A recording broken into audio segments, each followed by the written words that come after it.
It was Sheamus versus Ludwig Kaiser, and it was a banger. I don't care what anyone says. I'm sure everyone thought it was a banger, but also if you're just now recognizing that Ludwig Kaiser is phenomenal, where were you? Where have you been? Why did it take you so long to get here?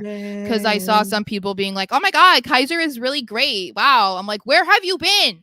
Where have you been? Well, how are you just noticing this now? This is the thing is like I've said before, people don't want to look beyond someone's character because if they don't like their character or it's like, oh, I'm not supposed to like them, then they don't really pay attention to how good they are on the mic or how good they are in the ring or just whatever. And then it's like once you kind of turn that off a little bit, that's when they're, oh, Kaiser's legit. And so it feels like that was an awakening for a lot of people in this match. And this is the type of wrestling that I want to see every single week. And you know why? Because it's European hard hitting.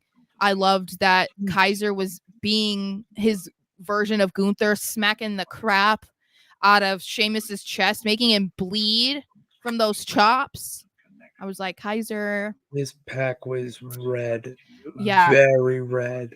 I think that this is like a great direction for Sheamus too, though, because I really liked the beginning of when they had like the brawling brutes, you know, and it was supposed to be that they were these hard hitting, rough and tough, hooligans. And I think that really suited Sheamus, and then he kind of moved away from that as they were removing him a bit more from Pete Dunne and Ridge Holland. So he had his own little thing. And then of course he got injured.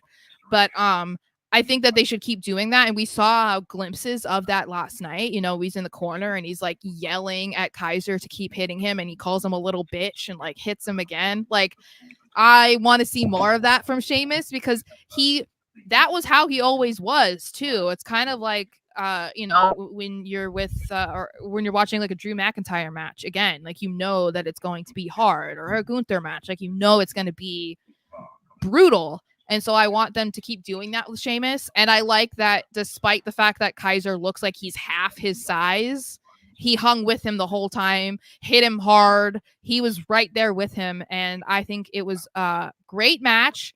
Definitely fell into that category of what Sheamus was saying, that he can someone can earn his respect if they put on a banger. That was a banger. And I think it was the right decision for Kaiser to win. He had to win. He had to win that one, and I like how he won it with the, roll up, both legs right after he kicks him off the second rope. What I liked about it too, because that is the way he needs to win right now against Sheamus, where he doesn't need to be the toughest. He doesn't need to beat him with his finisher signature move. He needs to get these little wins. Like, we didn't even mention that he attacked him, or did you? No, when he attacked him on the way out. Yeah, he attacked him on the way out. So cheap shot. Like, those are little details that they sprinkle within the match to pretty much foreshadow the ending. Like, he needs to win. He's going to win by a roll up.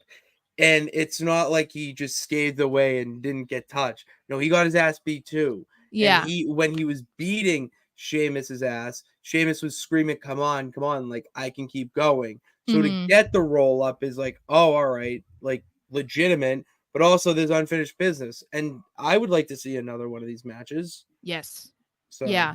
And he didn't have help because he doesn't have Giovanni Vinci, which he's off hanging out with Pretty Deadly in the abyss somewhere, apparently. No, what if they came back and created a trio? No, it's not happening. He doesn't have hair.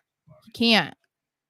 That's the story. They have to have him. It's like, no. Makeover? No? Okay. No.